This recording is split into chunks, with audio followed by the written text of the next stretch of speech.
Yeah, I'll react to that, sure. Years are an incredibly... Hi guys, castle time. Let's go. We are doing Lincoln Castle, right?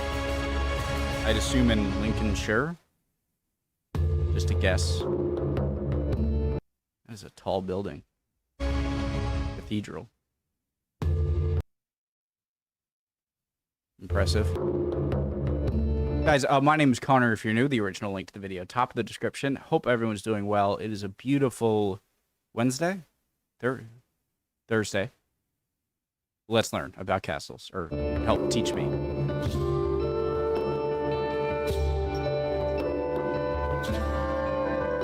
Cobblestone streets, love it.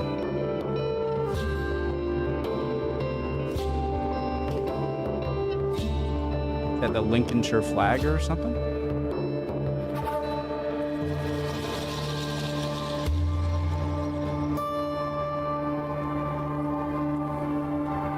Dan! I've come to Lincoln, which is one of the most important settlements of Roman and medieval Britain. It's got a cathedral there, which used to be the tallest structure on planet Earth. It took over from the Great Pyramid at Giza.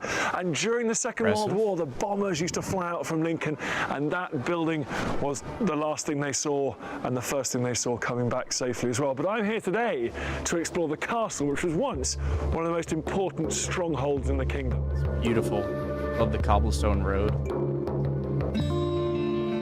Ah! See, just a soothing image for me. The nice, narrow cobblestone road going through the gate, the kind of rain-stained castle walls. Beautiful, gorgeous.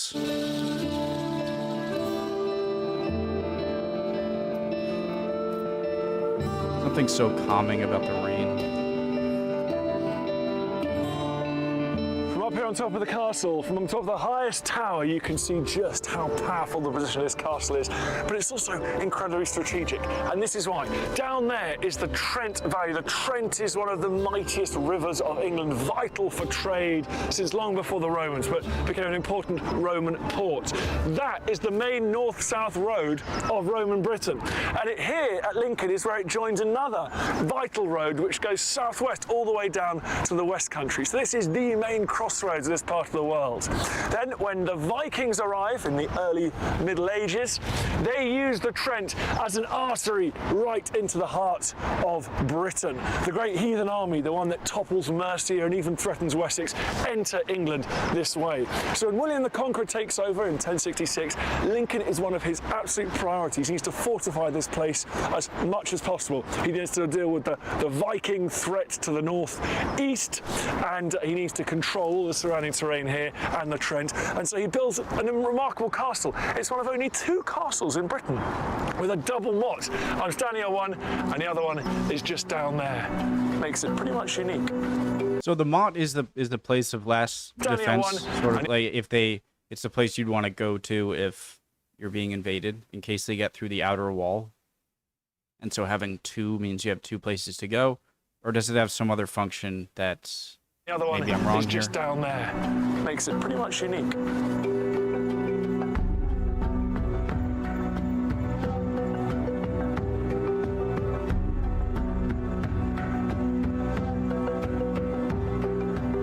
The thing about Lincoln Castle is it did the job that was required of it at least twice in its long history. It acted as an impregnable bastion from which forces were able to counterattack and sweep the enemy from the field. The first time that happened was in about 1141, where the Empress, the claimant to the throne, Matilda, was able to defeat her cousin King Stephen during the civil war known as the Anarchy.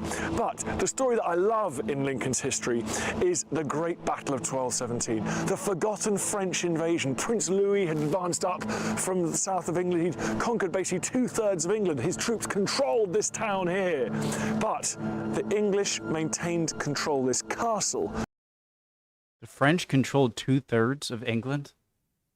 Even this early back, that sounds... How do I not know that? And that allowed them to counterattack spectacularly. Wait, what? castle had withstood a long siege. The commander was Nicola de la Haye. She's a woman who the French had nicknamed the Hag, which seemed pretty popular with her own troops. But even she was running out of time.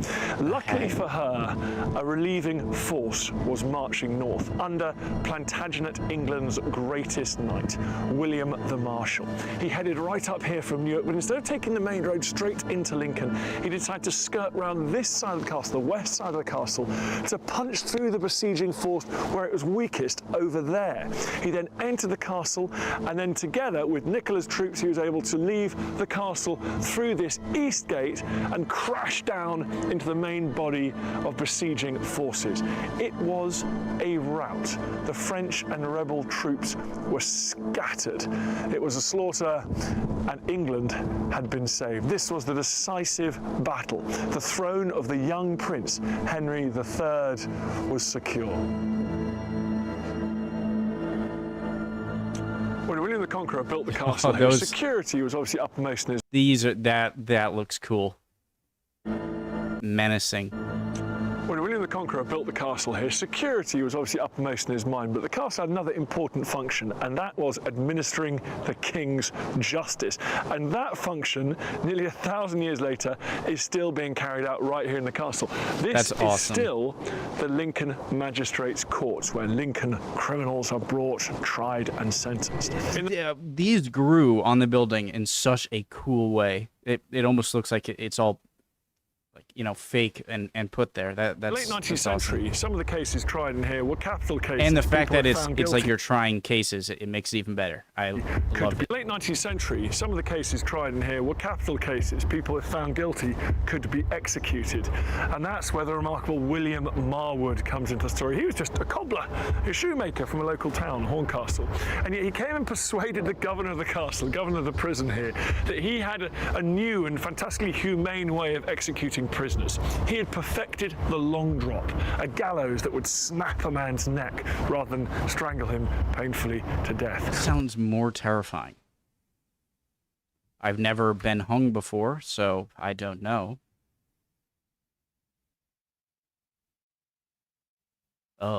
It was so successful that after becoming executioner here, he got the job in London and executed some of Victorian England's most notorious criminals.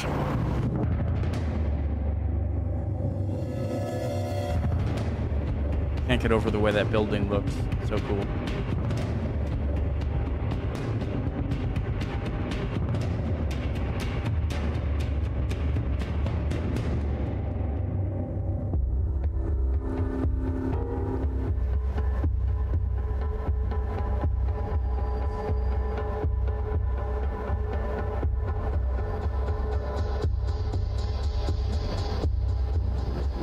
Once the criminals had been sentenced by the magistrate, they could then be locked up here in a gleaming, very innovative Victorian prison.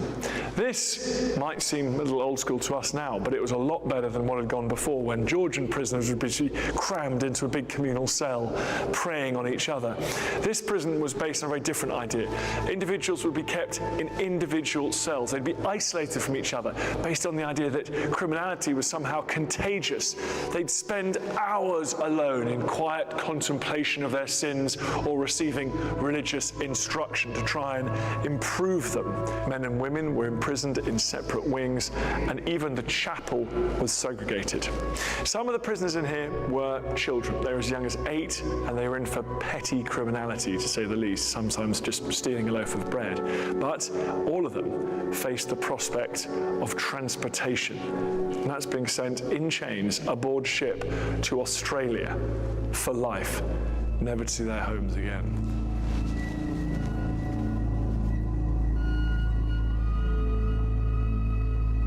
What would you rather have? Sitting in the prison for the rest of your life, or being transported to the opposite side of the world, where probably very much... I mean, I can't imagine how big the cities were back then. Probably very small. And it probably would have been very rough. I mean, Australia now seems scary with all the animals and stuff and the heat. But imagine back then, probably much worse. Would love to visit Australia nowadays, obviously, but back then, doesn't sound like a fun time. It's always a treat to come to a building that's seen nearly 1,000 years of continuous use, or here, like Lincoln Castle, has played such a powerful role in British history. That is why Magna Carta is here, and the Forest Charter, these two foundational documents of the British Constitution. This castle has played a central part throughout the British national story.